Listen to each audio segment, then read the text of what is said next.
El mundo está formado por diversas culturas, países y personas. Sin embargo, más allá de las diferencias, existe un rasgo común fundamental. Todos los seres humanos nacen libres e iguales en dignidad y derechos. Así reza el artículo primero de la Declaración Universal de Derechos Humanos del 10 de diciembre de 1948. Los derechos humanos se han convertido en uno de los conceptos más importantes de la historia de la humanidad. ¿Pero qué son realmente los derechos humanos? ¿Quién es responsable de su defensa? ¿Y son realmente válidos para todos los seres humanos? Se entienden por derechos humanos aquellos que corresponden a toda persona por el solo hecho de serlo. Son innatos. Los derechos humanos tienen validez sin excepción para todo ser humano en cualquier parte del mundo. Son, por lo tanto, universales. Son válidos para todas las personas por igual, independientemente de su raza, religión, sexo, orientación sexual, color de piel, edad u otras características que puedan diferenciar a los seres humanos entre sí. Los derechos humanos forman parte del derecho internacional. Ya la Carta de las Naciones Unidas de 1946 contenía importantes pasajes dedicados a la protección y el significado de los derechos humanos. El primer acuerdo internacional al respecto es la Declaración Universal de Derechos Humanos de las Naciones Unidas de 1948. En 1966, la ONU aprobó otros dos instrumentos internacionales, el Pacto Internacional de Derechos Civiles y Políticos y el Pacto Internacional de Derechos Económicos, Sociales y Culturales. Juntos se denominan Leyes Internacionales de Derechos Humanos. Son la base jurídica más importante a este respecto. A todos ellos hay que añadir otra serie de convenciones. La Convención sobre el Estatuto de los Refugiados, la Convención sobre los Derechos del Niño, la Convención contra la Tortura y la Convención sobre los Derechos de las Personas con Discapacidad. ¿Pero cuáles son en detalle los derechos humanos fijados por estos instrumentos? A menudo se clasifican los derechos humanos en tres generaciones o dimensiones. La primera dimensión, los derechos civiles y políticos clásicos.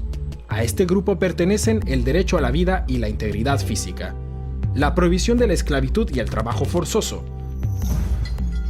la protección contra la tortura, la libertad de opinión, la libertad de conciencia y religión, una amplia prohibición de la discriminación, además del derecho al voto. La segunda dimensión, los derechos económicos, sociales y culturales, como el derecho a un trabajo y una remuneración adecuada, el derecho a la fundación de sindicatos, la paridad en los derechos de hombres y mujeres, la protección de la familia, las mujeres embarazadas, las madres y los niños, el derecho a nivel de vida adecuado incluyendo una alimentación nutritiva, el derecho a la mejor salud posible, el derecho a la educación y el derecho a la participación en la vida cultural. La tercera dimensión está compuesta por los derechos colectivos, por ejemplo, el derecho a la autodeterminación, el derecho al desarrollo, el derecho a un medio ambiente limpio y el derecho a la paz. En este sentido, resulta fundamental el principio de la indivisibilidad de los derechos humanos. Según este principio, no puede establecerse una jerarquía entre los derechos políticos, económicos, sociales y culturales. Los derechos humanos deben garantizarse conjuntamente. La realización de los derechos civiles y políticos depende de la garantía de los derechos económicos, sociales y culturales y viceversa. ¿Y quién se ocupa de que se apliquen y respeten los derechos humanos? La responsabilidad principal recae en los gobiernos. Estos no pueden perpetrar ninguna violación de los derechos humanos. Deben protegerlos de los ataques de terceros y tienen que crear las condiciones para su absoluto cumplimiento. El órgano central de la ONU es el Consejo de Derechos Humanos, formado por 47 estados con sede en Ginebra. El Consejo de Derechos Humanos revisa regularmente la situación de los mismos en los estados miembros. Asimismo, puede enviar expertos independientes a países específicos. Pero existe un problema. En este órgano participan muchos estados que en la práctica no protegen los derechos humanos. El Consejo de Seguridad de las Naciones Unidas se ocupa especialmente de la protección de los derechos humanos en guerras y conflictos armados. Sus esfuerzos se dirigen, por ejemplo, a luchar contra el reclutamiento de menores como soldados. La Alta Comisionada de las Naciones Unidas para los Derechos Humanos coordina todas las labores relativas a este respecto y dispone de varias oficinas locales que pueden enviar a expertos en derechos humanos a las misiones de paz de la ONU. la Corte Penal Internacional de La Haya. Por primera vez existe desde 1998 una instancia que puede investigar y condenar violaciones especialmente graves de los derechos humanos, como son el genocidio, los crímenes de guerra y los crímenes contra la humanidad. Sus alcances todavía son limitados a causa de la falta de apoyo de importantes naciones como los Estados Unidos de América o China. Sin embargo, este es un importante paso ya que los criminales de guerra ya no pueden estar seguros de permanecer impunes.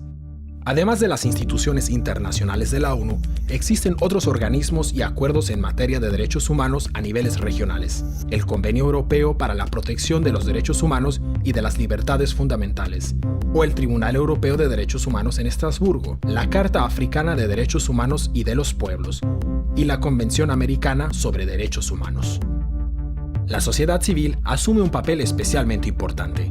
Las organizaciones no gubernamentales como Amnistía Internacional o Human Rights Watch se encargan de vigilar en todo el mundo el respeto de los derechos humanos y de llamar la atención sobre violaciones a los mismos. Mediante su presencia en la opinión pública, ejercen presión sobre los gobiernos. Asimismo, participan en el desarrollo de las bases jurídicas. También cabe destacar la importancia de los Institutos Nacionales de Derechos Humanos, instituciones independientes que asumen un rol esencial en cuestión de vigilancia de derechos humanos.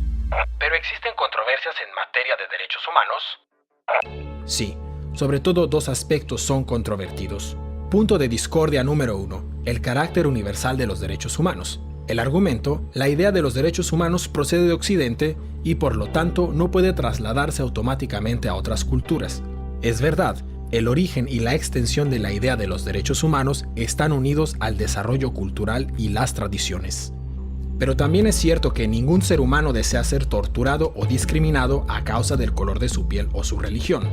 Toda persona aspira a poder expresar su opinión libremente, sin miedo a ser perseguido. Todo ser humano desea vivir una vida digna bajo un techo y sin sufrir hambre ni sed. Y todos estos deseos están recogidos en el concepto de universalidad de los derechos humanos. Cabe destacar que la universalidad se pone en tela de juicio por estados o grupos responsables de violaciones de los derechos humanos. Punto de discordia número 2. Los estados occidentales son acusados de utilizar los derechos humanos como excusa para atacar militarmente a otros países al mismo tiempo que violan los derechos humanos. La realidad es que ningún estado garantiza por completo los derechos humanos. También en los estados occidentales existen violaciones de los derechos.